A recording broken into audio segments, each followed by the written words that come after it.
It is such a pleasure to see you and talk to you about this film. The comedy is great. The challenge for it is to find the right tone for it. It has to be outrageously funny, but you have to control it in a certain way. Tell us about the tone of this film. Yeah, well, comedy is such a tricky genre because you have to make it look so easy, and that's why when people see it, they think, oh, this now you're gonna be resting because you're gonna do comedy and you normally do drama, so now it's like a holiday. Like, I understand why it's perceived that way, but it's so far from reality because it's one of the most delicate, tricky genres. The thing is that somebody as good as Ben and Owen and Will and Kristen, like, they are the masters of comedy, you know, the kings of comedy right now, and yeah, they make it look so smooth. It's like there is no effort involved, there is no preparation, but there is so much behind it. It's like classical music. It's a very tricky thing. Absolutely. It's like a good recipe. You have to have the right dosage of ingredients all the time. Mm-hmm. It does work in this one. It works for Valentina as well. Tell us a bit about her. She's in Interpol when we meet her, but there's more to the story. Yeah, she has to find out why somebody is killing the most beautiful people in the world. And the movie starts with Justin Bieber, and she's really shocked by that and all the other artists that they've been losing. And she finds out that most of them have the same expression right before they die. So she needs Derek ZOOLANDER for this mission. And also Hansel happens to be there, and I need them both to be focused, and we have to help each other with different things because they also have something else they have to solve. So we need each other in the story. And they're always so focused and concentrated, those two. No. Exactly. You're no stranger to filming in Rome. Obviously, you have made Italian films in the past. How is it going back there and doing this film from a completely different point of view? I loved it. You know, every time I'm in Rome, I feel like it's like a second home. I think that city is so beautiful. And in this movie, they took us to some of the most amazing locations, like the Caracalla baths, places that I think nobody can visit anymore. And I felt so lucky, you know, that I could spend some hours there, even through the tunnels in the middle of the night. It's a very spectacular city, and I think it's beautiful the way that Ben shot it. What's great about Ben Stiller is that he thinks of everything. You know, he's the director, he's an actor, but he thinks of the costumes and the surroundings, and he lives the movie fully. How trusting were you of everything he was doing? Yeah, we had great communication, you know, so I felt great with him from the beginning, from the first phone call.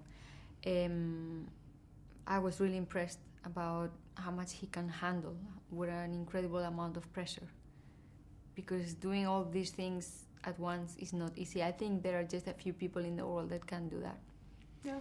And not have a nervous breakdown, you know. And he was like, it's like a rock. He's so focused, so strong.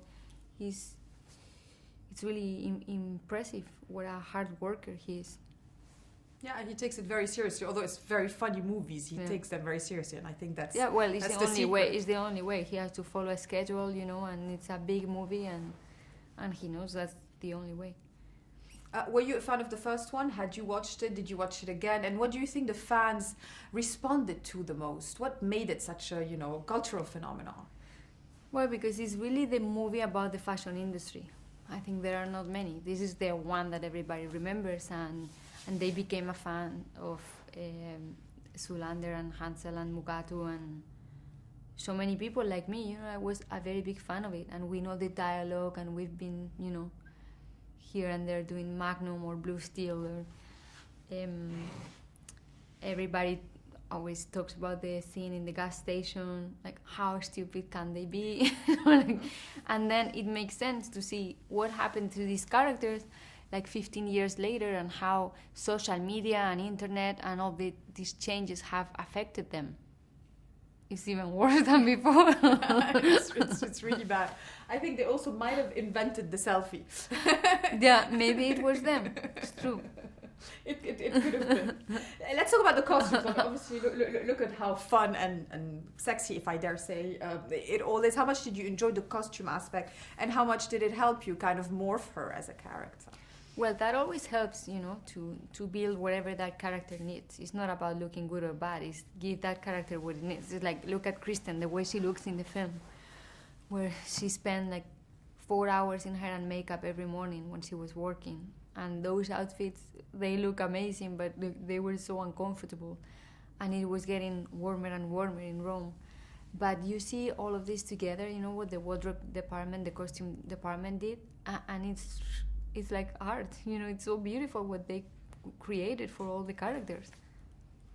And also Valentino did so many pieces for the film. I love him. Yeah, amazing, great. Amazing designer.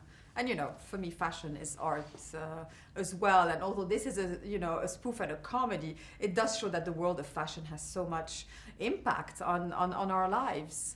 Does it have it on yours as well? Obviously, you're an actress first, but how important is fashion to you? Yeah, I'm an actress, but it's true that the industry, fashion industry, and the movie industry are more and more and more married every day. They help each other, they need each other. So it makes sense that we are involved in it, that we know about it. And I know so many of the designers, the fashion editors. We are in a way part of each other's lives. You've had the most beautiful looks on red carpets when you won an Oscar, when you attended the Oscars. How do you get ready for those, and how important are those moments for you? The dress for the red carpet.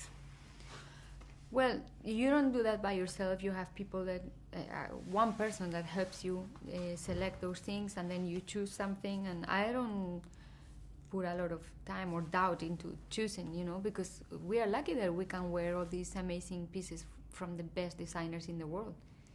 So, because my everyday life is more jeans and t-shirts and never stop running around, then when you dress up for a premiere or for an award ceremony, it's it's that part of it that is more like a fairy tale, like you dress like that for a few hours, but that's not really you, or it's you in that situation, but that's not your everyday life.